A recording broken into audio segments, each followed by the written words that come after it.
There are some things we will simply never know about this case. This episode has been constructed with facts about the case. However, some scenes and dialogue have been fictionalized. This episode also contains graphic descriptions of sexual encounters, rape, and murder. Listener discretion is advised. Previously, on The Secret Sits, Herb Baumeister has now been flushed out of hiding and he is on the run. His wife is cooperating fully with investigators, and that is where we find ourselves while we pick up our story today.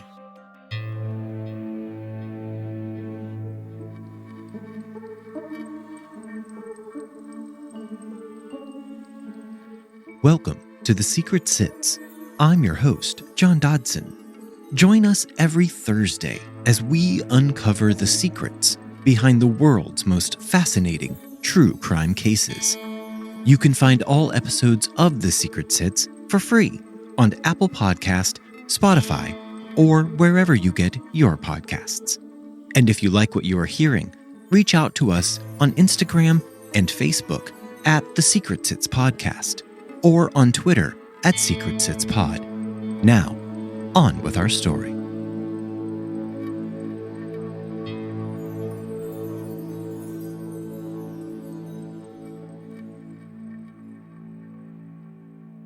Just after Herb and Julie Baumeister purchased Fox Hollow Farm, a vicious series of murders along Interstate 70 seemed to mysteriously stop. The series of murders committed against homosexual men had plagued police, at least the police who cared about murdered gay men. All of the bodies had been dumped along Interstate 70 in the state of Ohio.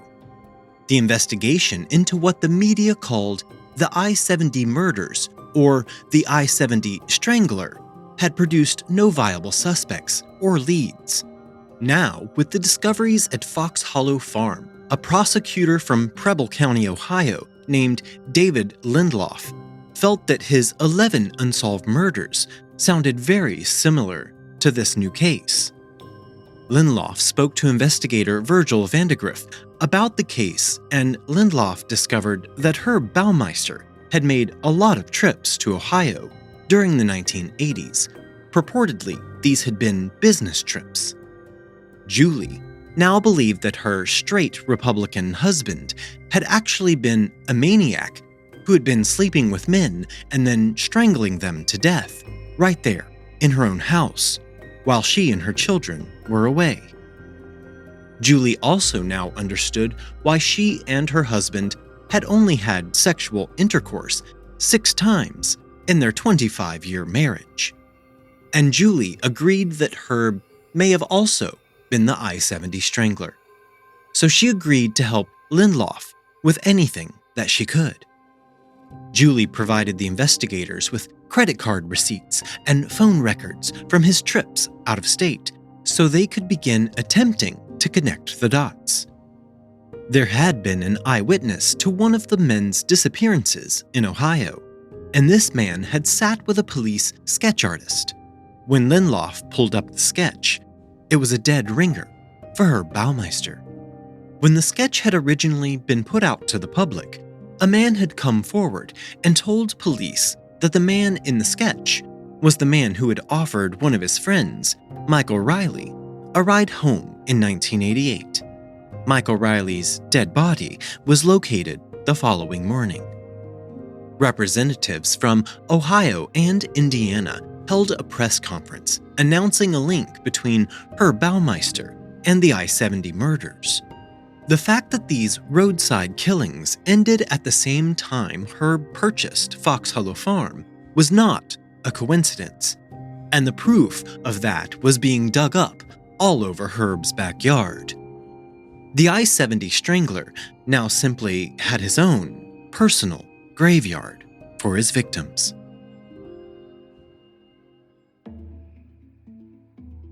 Many serial killers have begun their string of wicked deeds upon the death of a significant person in their life.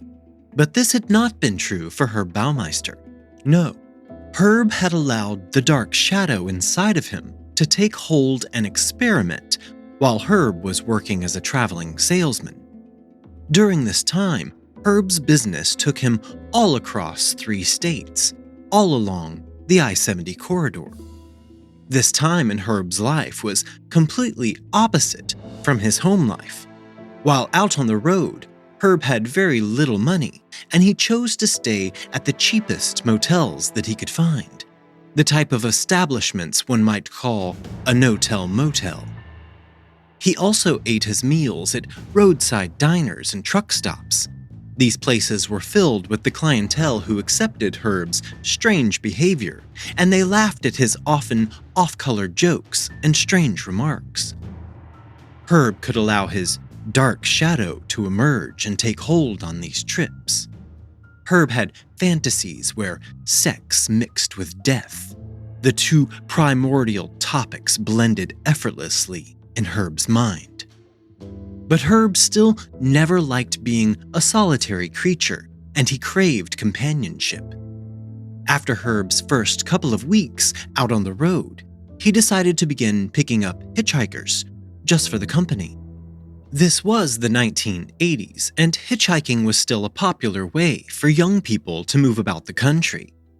Herb picked up the random young men from the side of the road, or at one of the cafes or truck stops he would visit, and the only cost for a ride was the stranger having to endure a trip listening to Herb's sick sense of humor along the way. But that was all that happened for the first few rides. Then Herb decided to push his luck and see if he could get away with a more forward approach with his desperate-for-a-ride companions. After a few weeks of practice runs, Herb had built up the confidence to begin telling these boys what he truly wanted.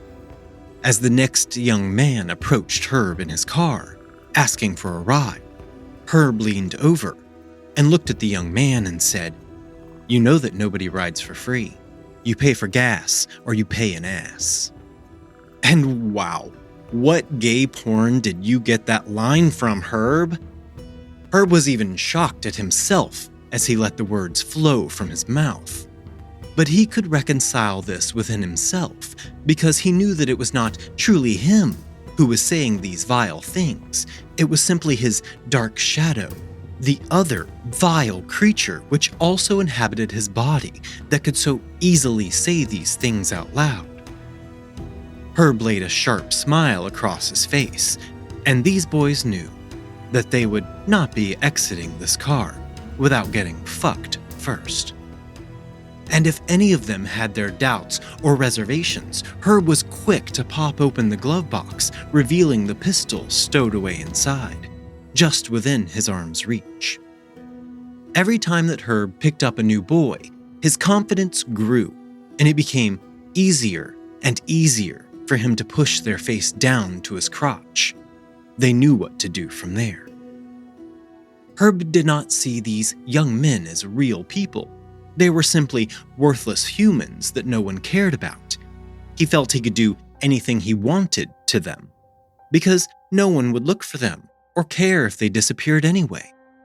And in Herb's mind, he thought back to the roadkill and dead crows of his youth. These young boys, he thought, were his new playthings.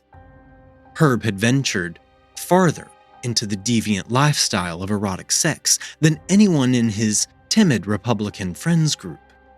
His friends may have just been discovering that spanking was for more than punishing your kids, but that simple kink was already old news for Herb and the gay community, who had already moved on to discover erotic asphyxiation.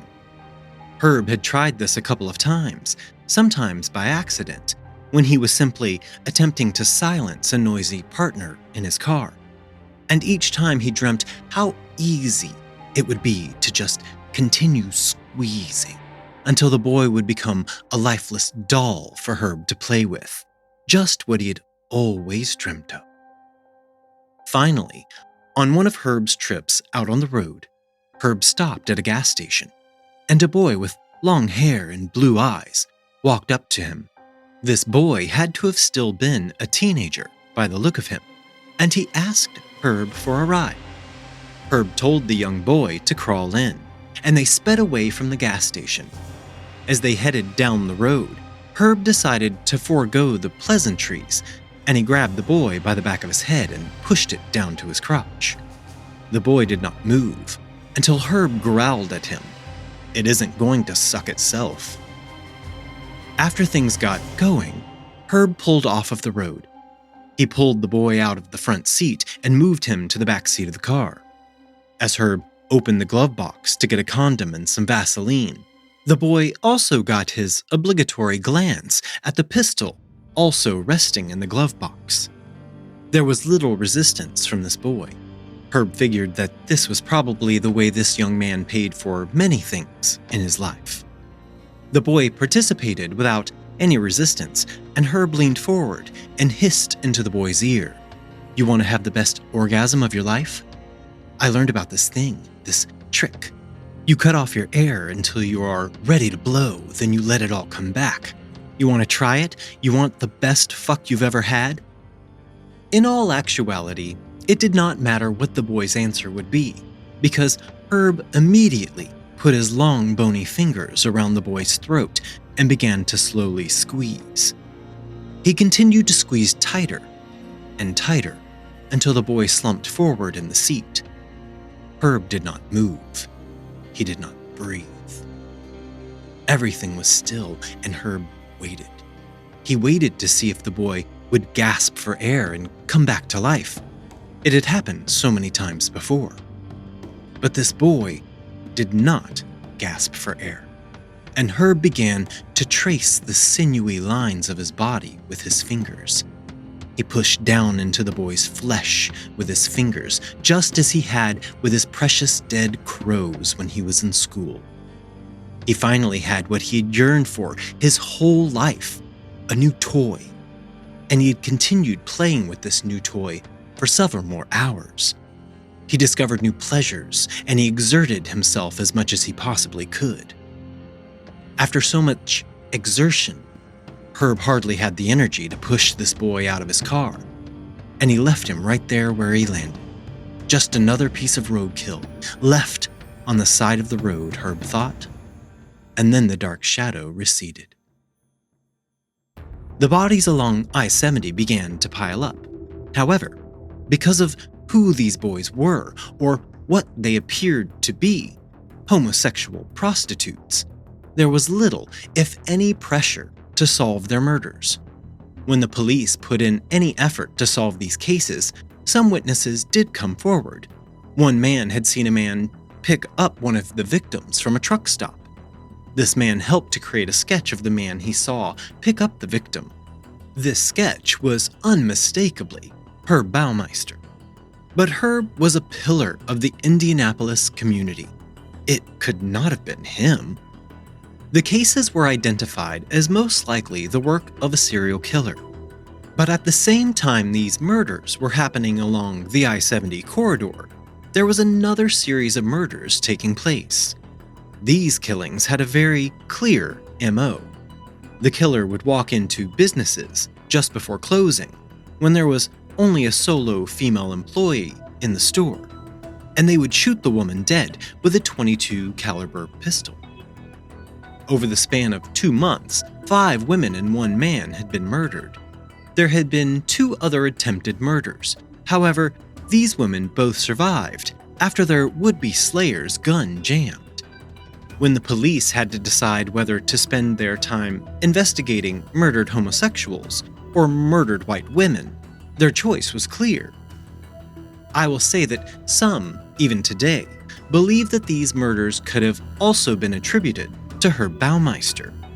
These murders could have simply been Herb's surrogate for his want to kill Julie and remove her from his life.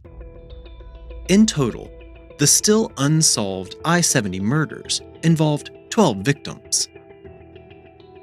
Michael Petrie, who at 15 was already a well-known prostitute around the Indianapolis area.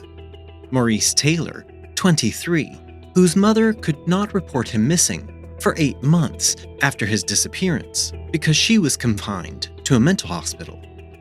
Delvoyd Lee Baker, who was just in 8th grade, sold himself in Indianapolis gay bars for $20 a night. Delvoye stood out because he was the only black victim in this case. Michael Riley was 22 years old when he disappeared on May 28, 1983. Eric Rotger was 17 when his shirtless body was found next to a stream in Preble County, Ohio. Michael Allen Glenn was found in a ditch near Eaton, Ohio.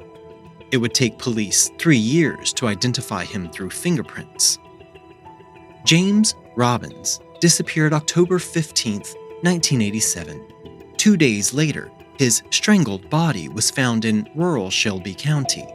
Gene Talbot, Stephen Elliott, Clay Boatman, Thomas Clevenger Jr., Otto Becker, all found along the side of I-70, left just like roadkill and treated just the same.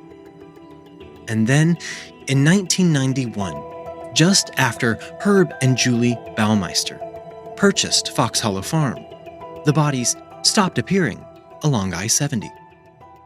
With the success of Herb's new Save-A-Lot store, he had to make less frequent trips out on the road, and Herb began to collect extra stock for his store at his new palatial house. Fox Hollow Farm quickly began to fill with boxes and furniture and creepy mannequins. When the children brought over their friends to play, Herb never allowed the children inside of the house. Instead, he insisted that the children go play in the home's expansive garden. Herb's new hoarding problem greatly upset Julie, but he continuously overruled her opinions. Julie just kept in mind that Herb's long-time planning had gotten them everything they wanted thus far, and she acquiesced to his decisions.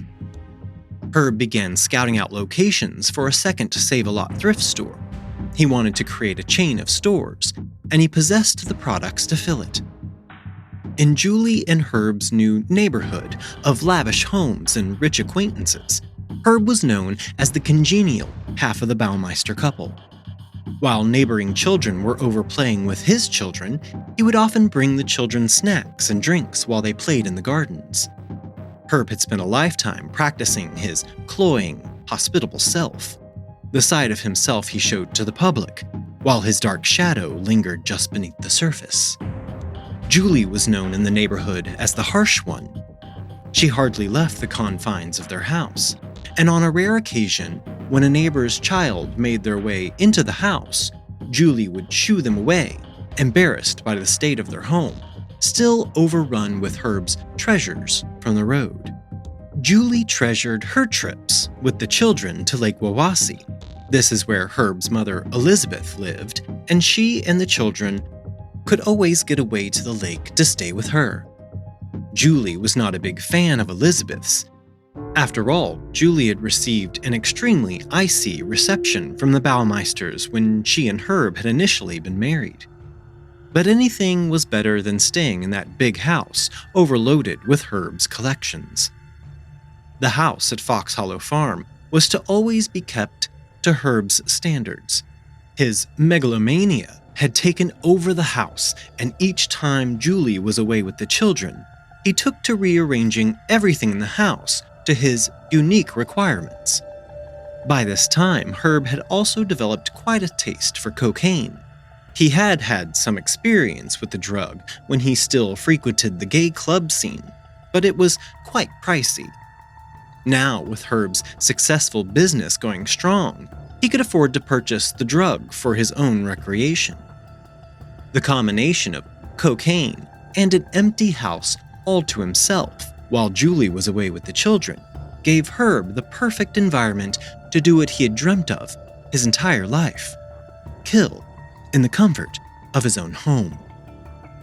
With Herb's newfound self-confidence, Herb decided that he needed a new sparkling personality to go with it, and so Brian Smart was born. When Brian Smart first went out on the prowl in the Indianapolis gay scene, he did not get much attention. This was the early 1990s, and a nice guy on coke was not the standout persona Herb may have thought it would be. Instead, it was just quite common. Herb would go to a bar, but mostly keep to himself. He was scared to cross paths with anyone who might know him from his time attending the gay bars back when he was younger. But this situation did not prove to be prevalent, because this new gay scene was not the same scene from Herb's younger days. During the 80s, while Herb was driving all over creation, murdering young men, working as a traveling salesman, the gay community was in the throes of the AIDS epidemic. And this epidemic had taken more than its pound of flesh from the gay community. Almost an entire generation of gay men had died off and been replaced with younger, newer models. Now, while in the gay bars, Herb would get a head nod from other gay men. This head nod meant, "Hey man, good job making it out of the 80s alive." The gay scene from Herb's past had also progressed.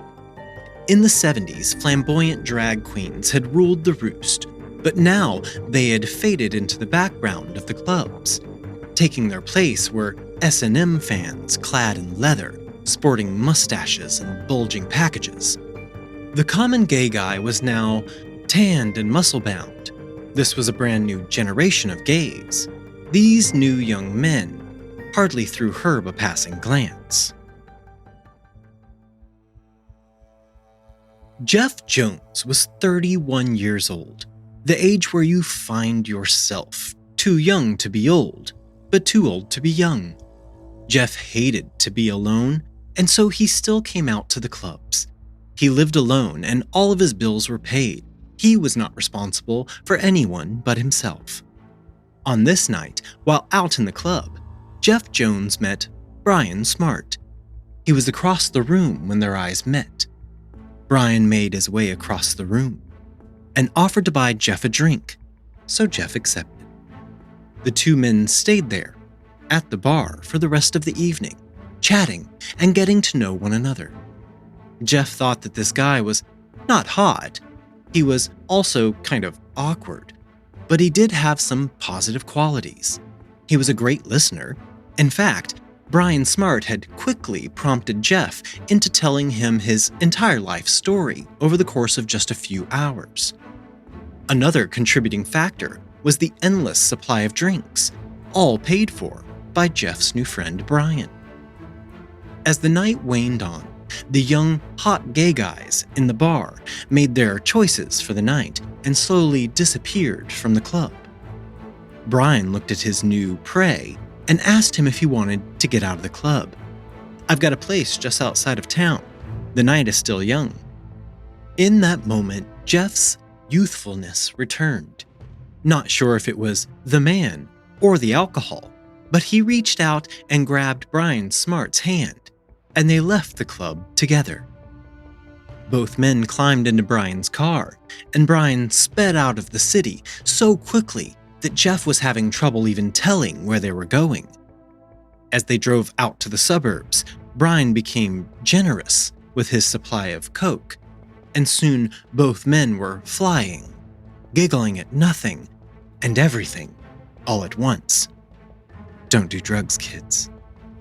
The car sped up along the driveway to Brian's house. Jeff was so high that he did not even remember exiting the car. But then Brian led him down a spiral staircase and into a strange room. The only light was the eerie blue light radiating from below a pool of still water. Brian began tugging at the buttons on Jeff's shirt. Jeff stood with his eyes closed. The mixture of drugs and horniness had overtaken him. But then Jeff opened his eyes and he gasped in horror as he saw that he and Brian were not alone in this room. There were now dozens of other people in the room, people that Jeff had not seen when they had first entered this area. In his cocaine-filled state, Jeff looked around the room and his stomach sank. Jeff had heard stories about people who tricked gay men and got them into a secluded location where they were then gay-bashed. Brian took stock of Jeff's now horror-laden face and he suddenly burst out laughing. Jeff took a step back from his would-be assailant, and Brian continued to laugh. Jeff asked Brian, "What is so funny?" Brian continued to laugh, and he pushed Jeff backwards into the pool. As Jeff unexpectedly hit the water, his lungs filled with chlorinated water, and they immediately began to burn. He kicked his legs, and his head burst through the surface of the water. He gasped for air as he could still hear Brian cackling with laughter, laying in one of the poolside chairs. Jeff looked around the room, and now he could see that the pool had not been surrounded by people, but mannequins. He struggled to the edge of the pool, attempting to catch his breath. But just as he caught his own breath, he too began to raucously laugh at the whole situation.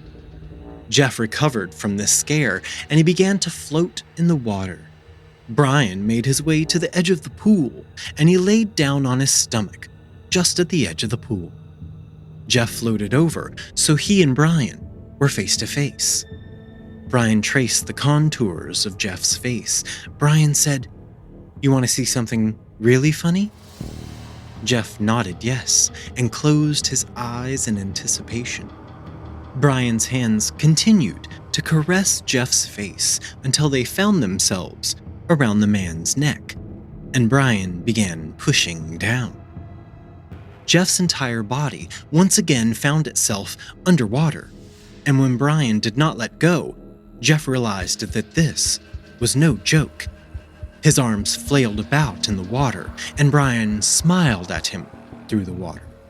As Jeff opened his mouth to scream, his lungs were flooded with the chlorine-filled water. Herb held the man under the water until his body stopped twitching, and then he stood up and slowly began undressing himself.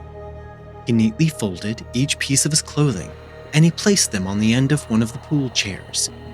The hunt was now over, and now he could reap his rewards. Before Herb knew it, the sun began to rise. He had spent hours with his new toy. He was able to experience all of the things he never had while out on the road, because here there was no fear of being caught. As the sun began to rise, Herb threw this man's body over his shoulder, and he staggered out to his garden. Herb had been building a stack of tree branches and other yard waste. He placed this man on top of the heap of trimmings and dead leaves. He stood back to admire his toy one more time, and then he lit the pyre and watched it burn. Herb's biggest disappointment with this, his first kill at his own home, was how high he had been. He found it hard to remember the sordid details that he craved.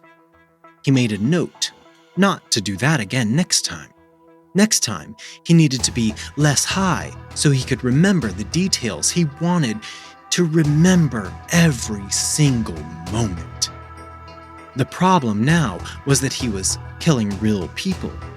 Unlike his days on I-70, these were real people from his own town, people that may be missed.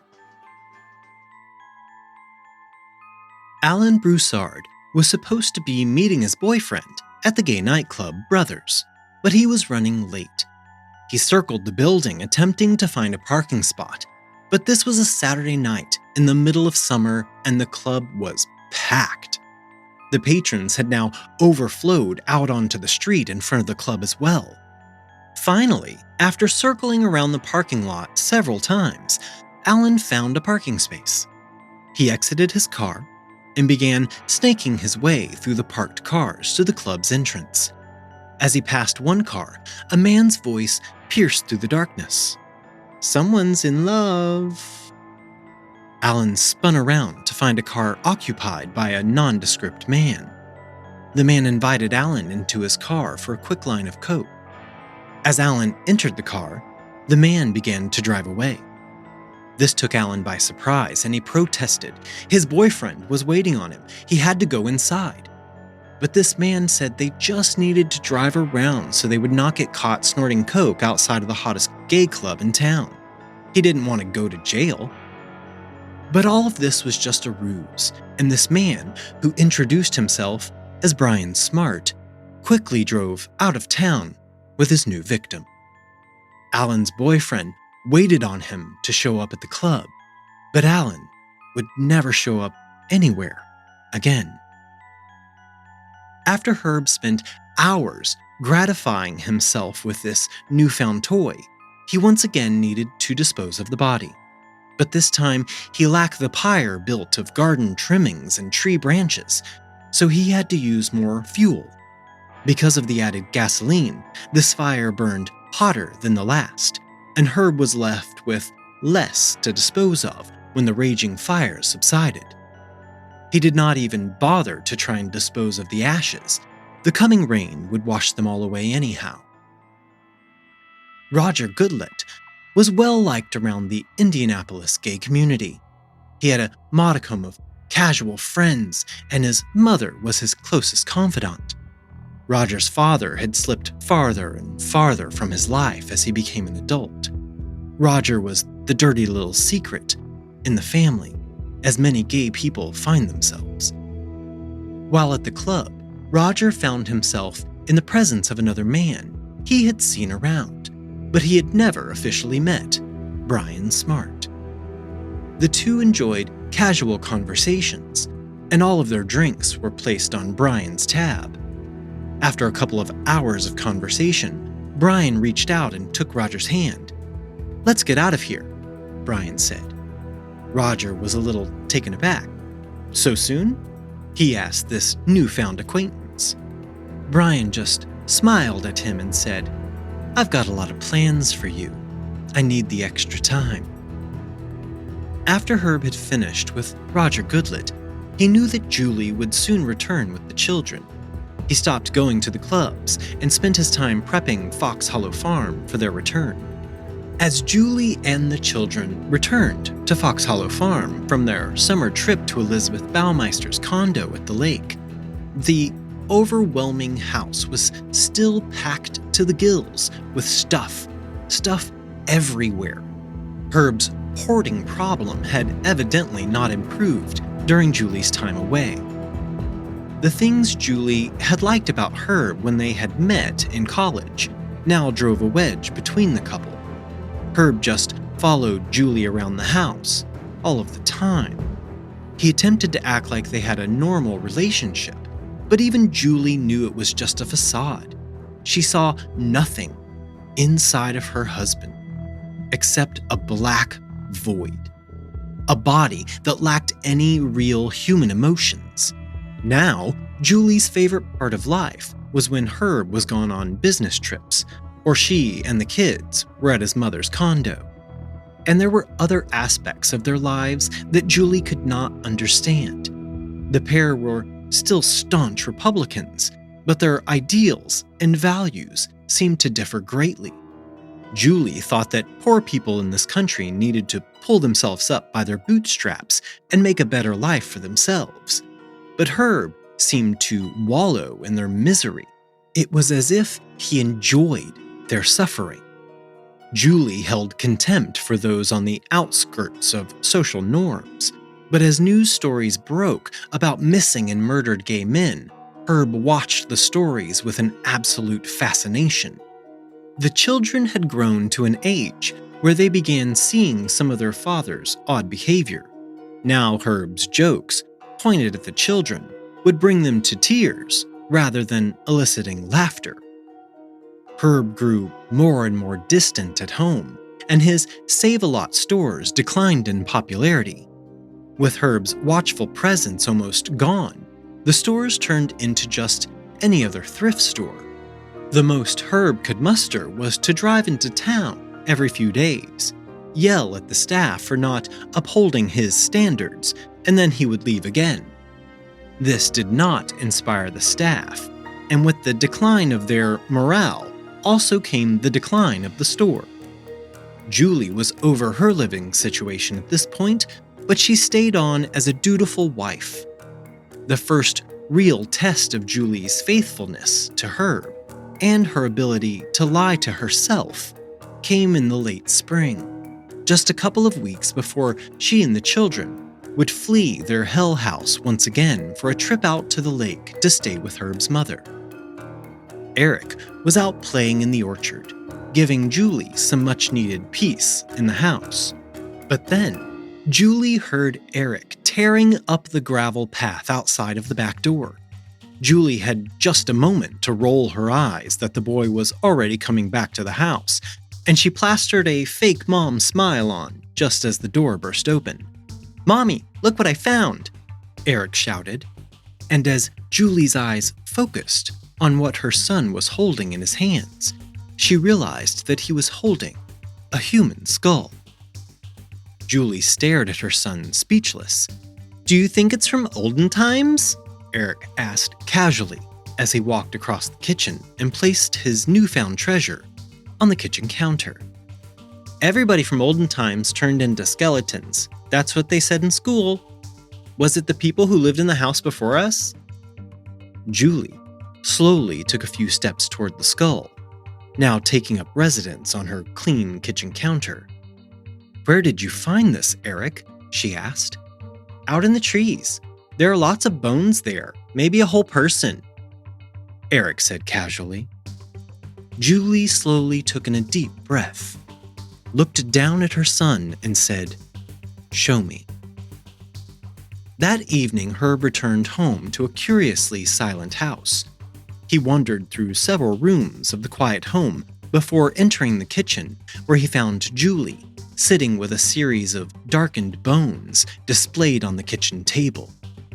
Julie looked from the bones to her husband. "Would you like to explain this?" she asked. Herb quickly answered, "Didn't you take that anatomy class with me? I think you know what a skeleton is. The head bones connected to the..." But Julie was having none of Herb's twisted humor at this point. "You're not funny. What is it doing in our yard, Herb?" Julie spat at her husband. Herb slowly sat in a chair opposite his wife. "It is in our yard because I buried it there. Because I didn't want the kids to find it and panic and have this conversation." Julie asked Herb why on earth he even had a skeleton to bury. He told her that the skeleton had belonged to his father, a doctor, who had also taught at a medical school for a time. After Herb Sr. had passed and his mother moved permanently to the condo at the lake, he had taken a lot of his father's things, this skeleton included. Herb went on to tell Julie that this skeleton had been in their garage for about 6 months before he buried it. He never thought that one of their kids would find it and traumatize themselves. Herb raised his voice and became extremely defensive. He wanted to know exactly what Julie was accusing him of. Julie was shocked. She was unsure what to say. She began to speak. "Herb," but he cut her off. "Don't Herb me. What am I being accused of? Do you think I run around robbing graves? Sometimes it feels like you don't even know me. How badly did you scare the kids when you went and pulled all of this out of the ground?" Julie was out of words and out of fight. Herb had bested her once again. After this, Julie became even more protective of Herb and his vision for their future. She even coached their children about the skeleton and what they should say if they were ever asked about it. And with that, Herb continued on with his life. When Julie was away with the children, Herb hunted new prey. The dark shadow ruled the roost, and burning human remains became Herb's weekly ritual. Herb made use of one single spot in his garden for his cremations. After the raging fire had reduced his victims into dust, he would load the ash, along with pieces of charred bone and teeth, into a wheelbarrow and scatter the remains all over his property. The number of men Herb killed this summer is not certain. Many of the remains found at Fox Hollow Farm were too badly damaged to identify.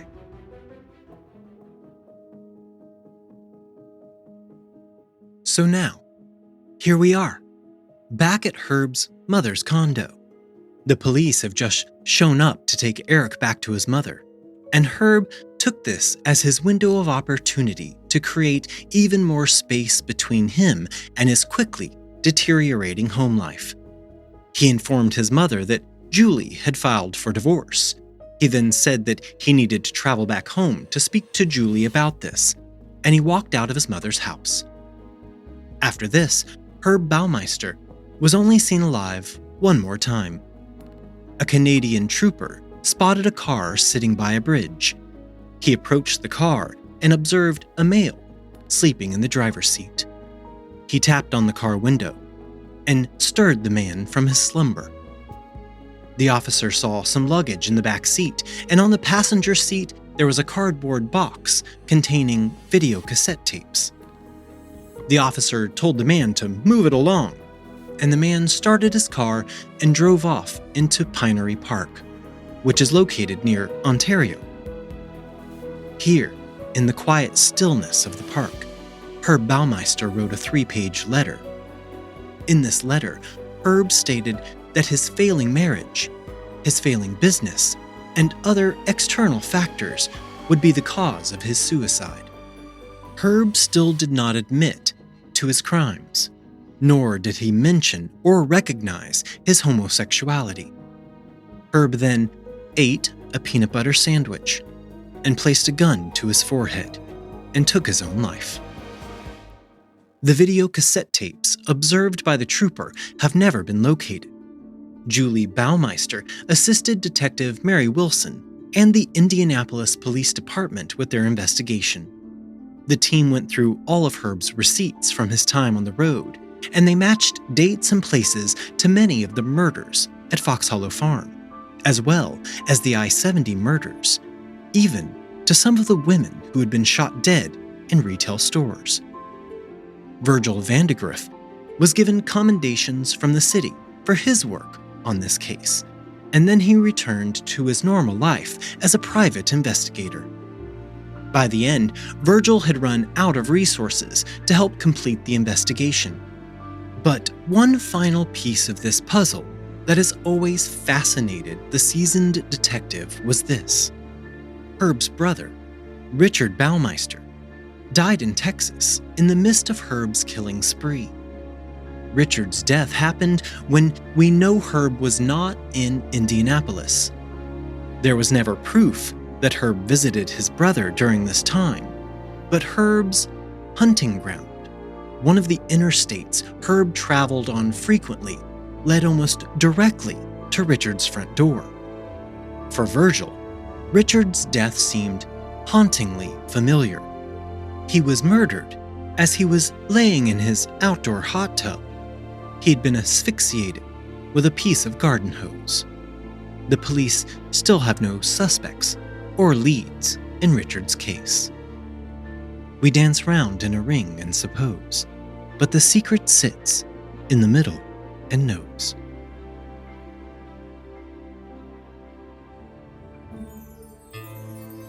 The Secret Sits podcast is researched and written by me, John Dodson. Audio engineering by Gabriel Dodson. Original logo artwork provided by Tony Lay.